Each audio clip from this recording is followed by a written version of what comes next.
cinnamon rolls. We all love them, but we're afraid. We're so intimidated. Today, I'm gonna show you a real easy way to make homemade cinnamon rolls. Does require a little time though. So let's get started.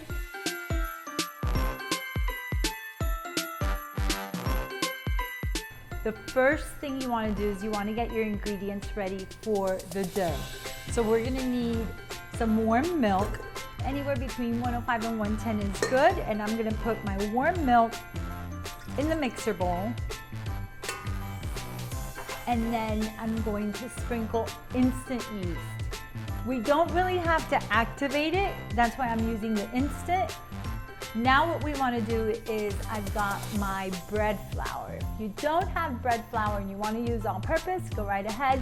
But bread flour, trust me, you're going to end up with fluffier and softer rolls. So I've got my bread flour. Now I'm going to add my granulated sugar, sprinkle some cinnamon and a little salt. I'm going to give this a little whisk. And this is one of the reasons why I really like this recipe is that I don't have to wait the 10 minutes or the 8 minutes for the yeast. So I'm just incorporating all the dry ingredients with the warm milk and the yeast. I'm gonna add the butter. It's just room temperature butter. My egg, also room temperature. It does make a difference. And then I have vanilla paste. So you can either use vanilla paste or vanilla extract. So now we're gonna give this a whirl and we're going to get our dough all combined. And the cool thing is that if you use an electric mixer, you'll see when your dough is ready because the dough starts to pull away from the inside walls of the bowl. So our dough is ready.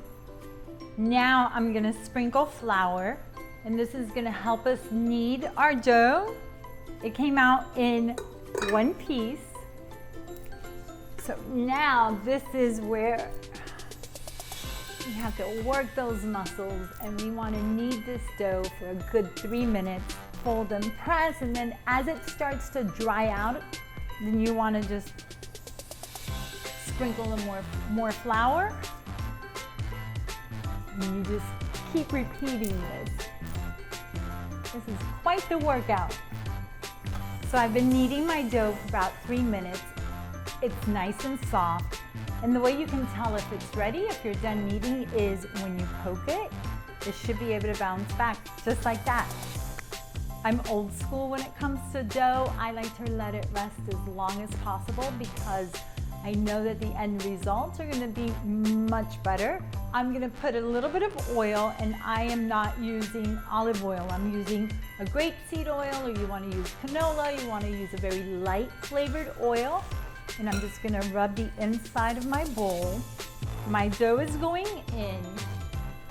I'm going to cover it up, and then I'm going to put this bowl in a nice, dark, warm place. And that's it. I will come back in about, maybe I'll check on it in about 2.5 hours, depends.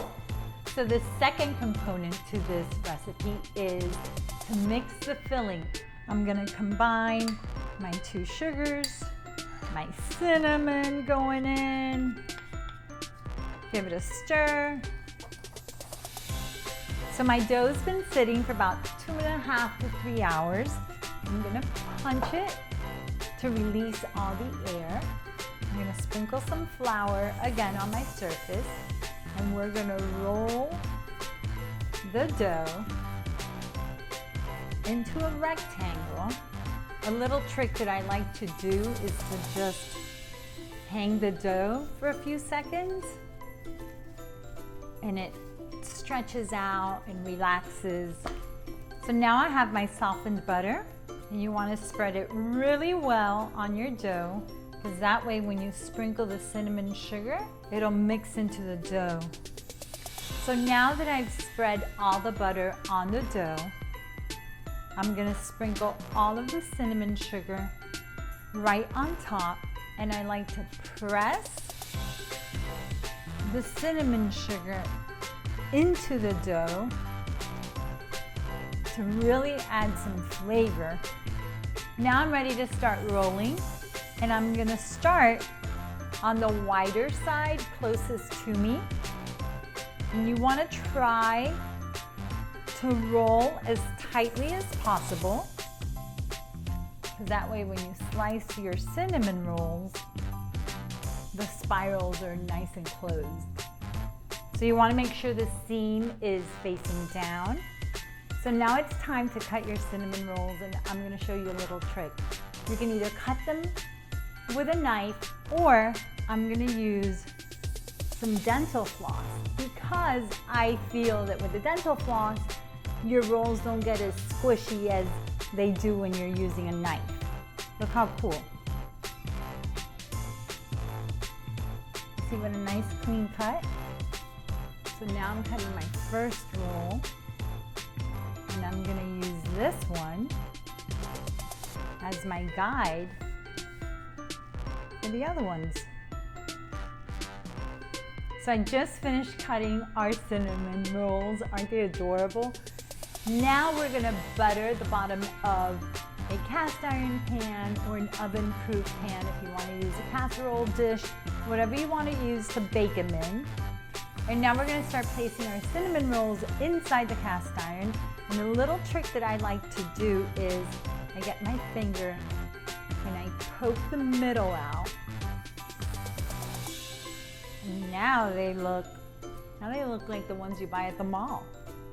Okay, so I'm done putting my cinnamon rolls inside the pan, and now we can do one of two things.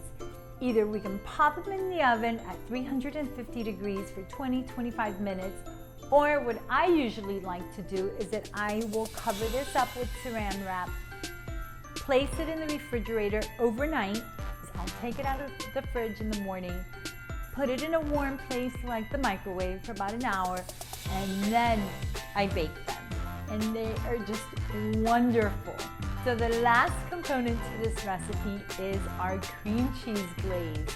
This is real easy to put together. We've got some powdered sugar, softened cream cheese, softened butter, a little vanilla paste or vanilla extract, a little pinch of salt, and then whenever I have a sweet glaze, I always like to add some fresh lemon juice, lime juice, orange juice, any citrus, just to give it a little punch, brighten it up, and it won't be as sweet. So all we have to do is combine all our ingredients.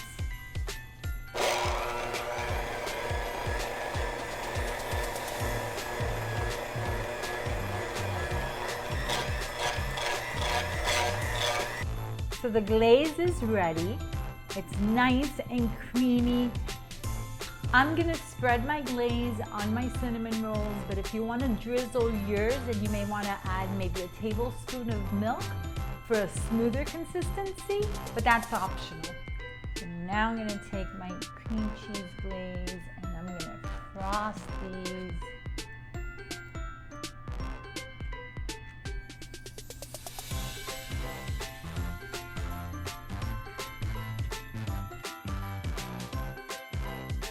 I hope you guys loved our video on how to make these really easy homemade cinnamon rolls. I hope you make them. And if you have any questions or comments, share them below. And don't forget to hit the subscribe button right next to the bell and follow us. Mwah!